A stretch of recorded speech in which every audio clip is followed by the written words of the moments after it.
حضرت سیدنا صدیق اکبر رضی اللہ تعالیٰ عنہ کے دور کا یہ واقعہ ہے۔ فرماتے ہیں کہ ایک شخص کا انتقال ہو گیا، وہ وصال فرما گیا۔ جس وقت انتقال ہوا تو اس کے بعد لوگ حاضر ہو گئے جنازے کے لیے۔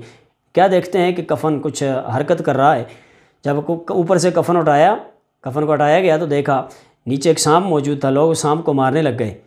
سانپ اتنے میں بولنے لگ گیا، کہنے لگا لا الہ الا اللہ محمد رسول اللہ، اور پھر کہتا ہے کہ مجھے اے لوگو تم کیوں مار رہے ہو؟ میں نے کوئی گناہ نہیں کیا ہے، میرا کوئی قصور نہیں ہے۔ سنو، مجھے اللہ پاک نے اس بندے کو ڈسنے کے لیے یہاں منتخب کیا ہے، میری ڈیوٹی لگائی ہے، میں قیامت تک اس کو ڈستا رہوں گا۔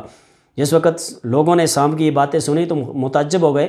لوگوں نے پوچھا اے سانپ یہ بھی بتا دے کہ اس کی کون سی ایسی غلطیاں ہیں کہ جن کی وجہ سے اللہ پاک نے تیری یہ ڈیوٹی لگائی ہے؟ تو سانپ کہنے لگا اس کی ایک غلطی یہ ہے کہ یہ جس وقت نماز کا بلاوا آتا تھا، جماعت میں حاضر ہونے کا وقت ہوتا تھا تو یہ جماعت کے ساتھ نماز ادا نہیں کیا کرتا تھا، اس واسطے اللہ پاک نے میری ڈیوٹی لگائی ہے کہ میں اس کو عذاب دیتا رہوں۔ دوسری بات یہ ہے کہ یہ شخص جو تھا یہ اپنے مالوں کی زکوٰۃ ادا نہیں کیا کرتا تھا، اس واسطے اللہ پاک نے مجھے اس کے اوپر عذاب دینے کے لیے منتخب کیا ہے۔ تیسری بات اور بڑی ہی سبق آموز بات ہے وہ یہ ہے، سانپ نے کہا کہ یہ جو بندہ تھا یہ علماء کی مجلسوں میں جا کے نہیں بیٹھتا تھا، علماء کی صحبت اختیار نہیں کیا کرتا تھا، علماء کے پاس بیٹھنے کو گوارا ہی نہیں سمجھتا تھا۔ الغرض جب دوستوں کی باری ہوتی تھی تو جناب دوستوں کے ساتھ تو گھنٹوں اپنا وقت گزار دیا کرتا تھا، ضائع کر دیا کرتا تھا، لیکن جب وقت علماء کی بات ہوتی تھی تو علماء کی مجلسوں میں آ کے نہیں بیٹھا کرتا تھا۔